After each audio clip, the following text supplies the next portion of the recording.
Thank you, and thank you, Sarah, for working with the formatting and making this happen. It's beautifully done.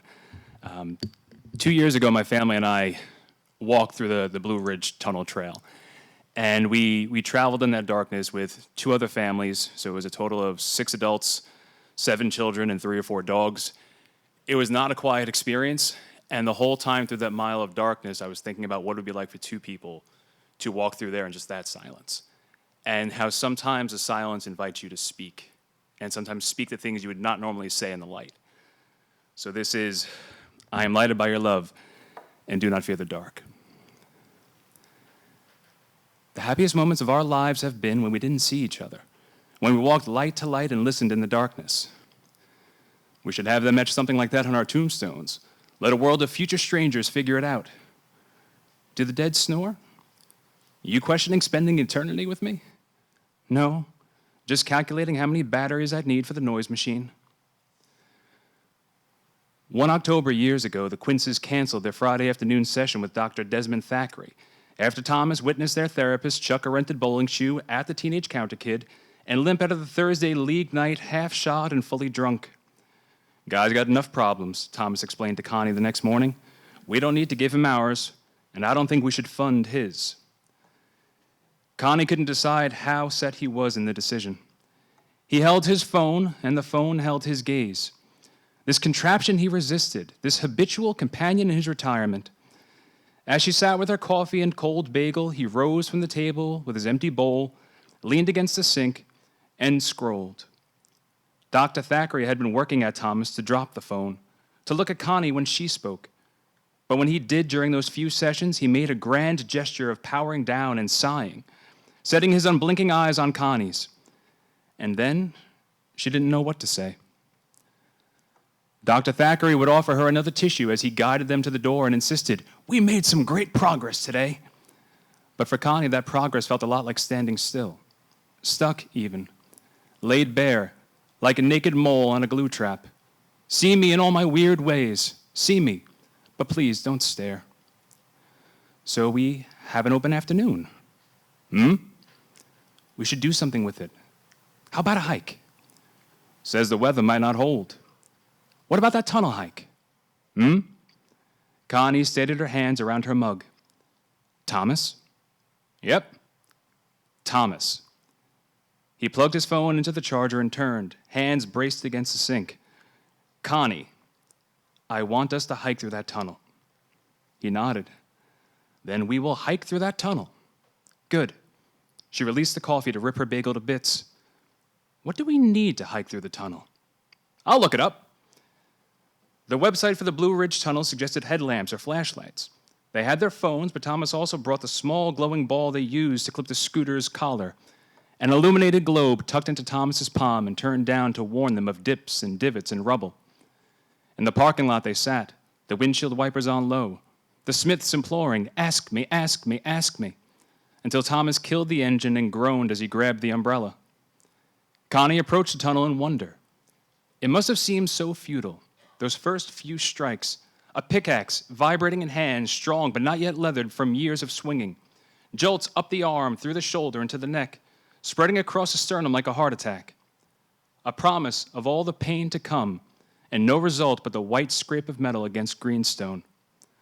Hope, or something like it, instructs to swing again. So Connie stepped from beneath Thomas's umbrella into the darkness, and Thomas's voice boomed as he followed. It's just over 4,000 feet.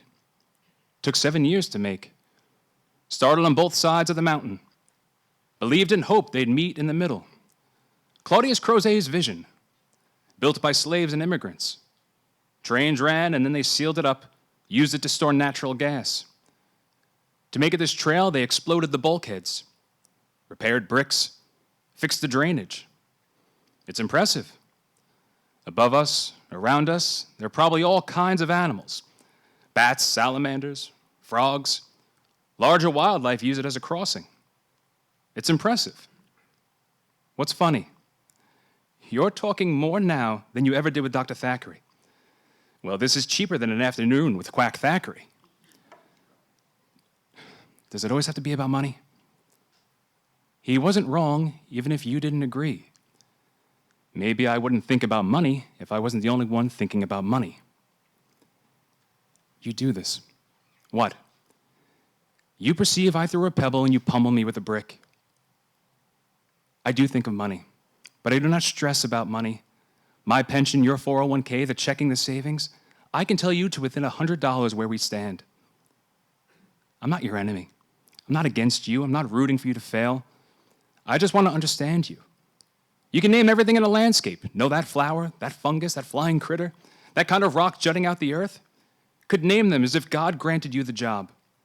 But as soon as I ask you to name what's happening inside, you dry up like that well in the old apartment. Do you hear that? Water? Water always finds a way in. I try. Those things, just things, they all had names before me. Their names will outlive me too. The things you feel have names too. You just haven't learned them yet. I dip down to find words and hit nothing but stone. Remember when Dad died? Speak for the family, Mom said. Those dress shoes, unbroken, stiff. My feet ached as much as my heart. But what did I say? My father was a mechanic. He fixed things. He loved his family. He loved his who's. I spoke and said nothing. What would you have wanted to say? That I loved him and hated him? That he also broke things? He taught me responsibility, obedience, taught me mercy by showing none. That he was the best and worst person I ever met? That I miss him and I'm glad I never have to see him again? Saturday football and a case of beer. You never knew how that night would end. I think I feared him more than loved him. Sometimes I fear you. I know. I scare myself. When you drink, I can't talk to you. I know. I'm trying. I know. Later in December, Connie brewed the coffee, filled the Yetis, laid out their wool socks and hiking boots. Thomas protested due to the chill, but Connie reminded him the tunnel was a steady 50 degrees, suggested that the tunnel might be warmer than their home. That was true. Since Connie asked him why he was looking at apartments on Craigslist, the house had felt cold. So he dressed in Palm Scooter's light. He hit the remote start to warm up his RAV4, and 10 minutes later they were driving in silence. Once they lost sight of the tunnel's opening, he spoke. I've been thinking about what life would be like without you. Separation? Divorce? Death? I don't want a divorce. Not sure I ever wanted to get married. Don't want to date anyone else. Can you imagine? Sure as shit don't want to marry anyone else. So you want to move out? Have your own place? Have you seen what's out there? It's awful. No space, no privacy. So expensive, and for what? I could be alone. When you had your hernia surgery, I knew, for a bit, life without you. How was it? Harder. You do a lot for us. I see it and appreciate it, but even being with you, I feel lonely. Sometimes I wish I never met you.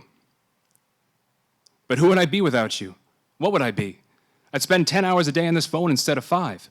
I'd watch the same shows and movies, and if I keeled over on the couch, Netflix wouldn't even bother to ask if I was still watching. I love you, but I can't see what keeps us together. I can't see what keeps this tunnel above me.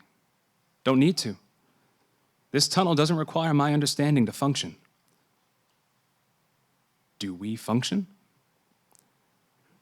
And I will stop it there before we get to other things, but please do read on, and I thank you, Sarah.